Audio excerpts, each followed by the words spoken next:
നമസ്കാരം.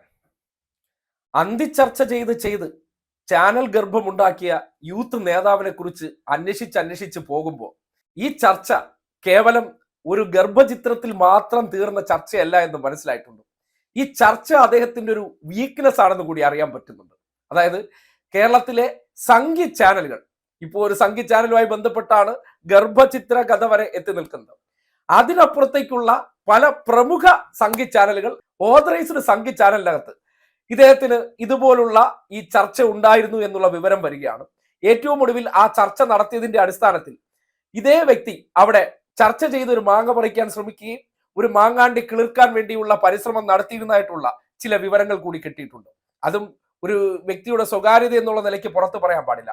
സ്വകാര്യ വിഷയങ്ങൾ അത്തരം ഒരു വ്യക്തിയുടെ സ്വാതന്ത്ര്യമാണ്. അതെല്ലാം ചെയ്യുന്നതിന് വളരെ അനുകൂല നിലപാട് സ്വീകരിക്കുന്ന കൂട്ടത്തിലാണ്. പക്ഷേ നാട്ടിലുള്ള പലരെയും പല കാര്യങ്ങൾ പറഞ്ഞ് പരിഹസിക്കുകയും അധിക്ഷേപിക്കുകയും ചെയ്യുന്ന മഹാൻ, അത് തനിക്കിതൊക്കെ ആകാം, ഇതൊക്കെ ചെയ്തതിന് ശേഷം പുറത്തിറങ്ങി ബാക്കിയുള്ളവരെ എല്ലാ വിഷയത്തിലും അദ്ദേഹം പരിഹസിക്കുമ്പോൾ സ്വാഭാവികമായിട്ട് അദ്ദേഹത്തിന്റെ ഒരു കാര്യം പുറത്തേക്ക് വരുമ്പോൾ നമ്മൾ സംസാരിക്കണ്ടേ.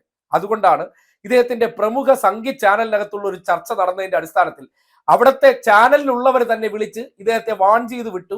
അവിടെ കയറി ഈ മാങ്ങ കിളിർപ്പിക്കാമെന്നെങ്ങാനും വിചാരിച്ച മുട്ടുകാല് തല്ലി ഒടിക്കുമെന്നുള്ള മുന്നറിയിപ്പ് കൊടുത്തതിന്റെ അടിസ്ഥാനത്തിൽ മുണ്ടും പൊക്കി ഓടിയ ഒരു കാര്യം കൂടി അറിയാൻ കഴിഞ്ഞു. ഇത് മാത്രമല്ല, വേറെ ഹാഫ് സംഖ്യയായിട്ടുള്ള ഒരു ചാനലിനകത്ത് ഇദ്ദേഹത്തിന് ബന്ധമുണ്ടെന്ന് പറയപ്പെടുന്നുണ്ട്.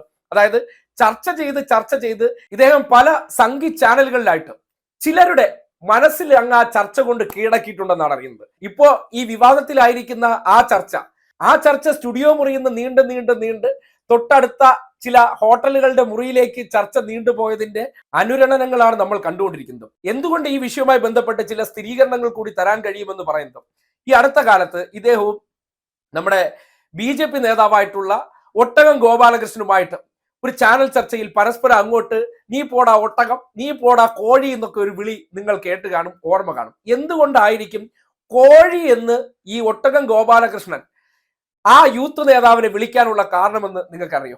അത് നേരത്തെ പറഞ്ഞ സംഘി ചാനലിനകത്തുള്ള ആ വിഷയവുമായി ബന്ധപ്പെട്ടുള്ള വിവരങ്ങൾ ഇദ്ദേഹത്തിന് അറിയാമായിരുന്നു. അതിന്റെ അടിസ്ഥാനത്തിലാണ് വായ് മൂടിക്കെട്ടാൻ വേണ്ടി അങ്ങനെ ഒരു പദപ്രയോഗം അവിടെ നടത്തിയതെന്നുള്ള ചില വിവരങ്ങൾ കൂടി കിട്ടിയിരിക്കുകയാണ്.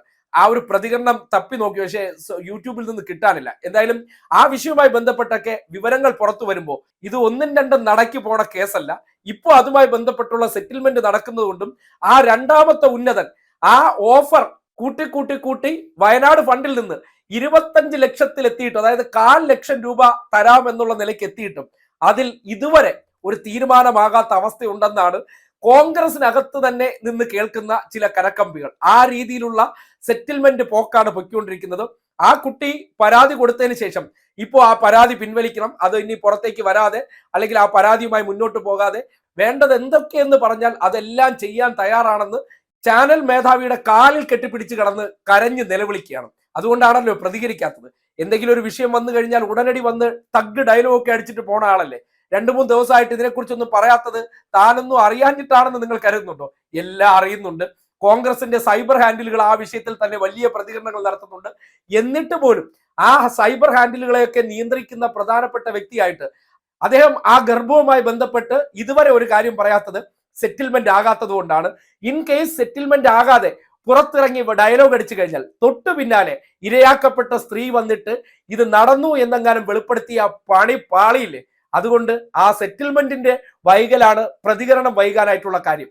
അതിന് മുന്നോടിയായിട്ടാണ് 10 ലക്ഷം കൊണ്ടുവന്ന് മറുനാടൻ മഞ്ഞയ്ക്ക് കൊടുത്തതിന് ശേഷം എന്നെ ഒന്ന് പുട്ടിയടിച്ച് വെളുപ്പിച്ചരേ എന്നുള്ള നിർദ്ദേശം കൊടുത്തത്.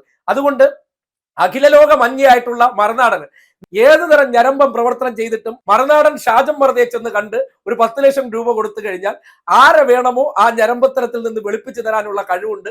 അത് ഗർഭമാണെങ്കിലും പ്രശ്നമല്ല, മറ്റെന്താണെങ്കിലും പ്രശ്നമല്ല എന്ന നിലയ്ക്ക് മറുനാടൻ ഷാജൻ ഒരു സൈഡിൽ കൂടെ വെളുപ്പിച്ചു തുടങ്ങിയതിനു ശേഷം ഈ കുട്ടി ആ പരാതിയുമായി ബന്ധപ്പെട്ട് ഇനി ഞാനിത് പരസ്യമായി പ്രതികരിക്കില്ല എന്ന ഒരു ഉറപ്പ് കിട്ടിക്കഴിഞ്ഞാൽ അതിനുള്ള ബാർഗൈനിങ് ആണ് നടന്നുകൊണ്ടിരിക്കുന്നത്. 1/4 ലക്ഷം വയനാട് ഫണ്ടിൽ നിന്ന് ഇപ്പൊ തന്നെ പോകാനുള്ള സാഹചര്യം ആയിക്കഴിഞ്ഞ് ഇനി അത് എത്രയിലാണ് അത് സമ്മതിക്കുന്നത്, അവിടെ ഇത് അവസാനിക്കത്തുള്ളൂ. ആ നിലയ്ക്കുള്ള സംസാരം നടക്കുന്നതായിട്ടാണ് ഇതിനകത്തുള്ള ഇന്റേണൽ ആൾക്കാർ തന്നെ നമ്മളെ വിളിച്ച് അറിയിച്ചിരിക്കുന്നത്. എന്തായാലും ഈ വിഷയവുമായി ബന്ധപ്പെട്ട് സെറ്റിൽമെന്റ് ആയിക്കഴിഞ്ഞാൽ ഒന്നും അറിയാത്തതുപോലെ ആ യൂത്തൻ വന്നതിന് ശേഷം നമ്മുടെ സന്ദേശ സിനിമയിലെ ശങ്കരാടി ഡയലോഗ് ഉണ്ടല്ലോ. ഏത് ശങ്കരാടി ഡയലോഗ്? സംഘിയായിട്ടുള്ള ശ്രീനിവാസനും തറവാട്ടിപ്പറന്ന് തൊഴിലാളി പാർട്ടിയോട് വല്ലാത്ത അറപ്പുള്ള നമ്മുടെ സത്യനന്ദിക്കാടൻ ചേർന്ന് എഴുതി വെച്ച അലവലാതിത്തരം ഉണ്ടല്ലോ, ആ ഡയലോഗുമായിട്ട് അദ്ദേഹം പുറത്തേക്ക് വരും. സംശയം ഉണ്ടെങ്കിൽ നിങ്ങൾ കാത്തിരുന്ന് കണ്ടോളൂ. അപ്പോ സെറ്റിൽമെന്റ് എത്ര സമയം വൈകുന്നു അത്രയും സമയം ആ പ്രതികരണം പുറത്തേക്ക് വരാൻ വൈകുമെന്നുള്ളതാണ് കോൺഗ്രസിനകത്തുനിന്ന് തന്നെ ഇതിനെക്കുറിച്ച് അന്വേഷിക്കുമ്പോൾ കിട്ടിയിരിക്കുന്ന വിവരം.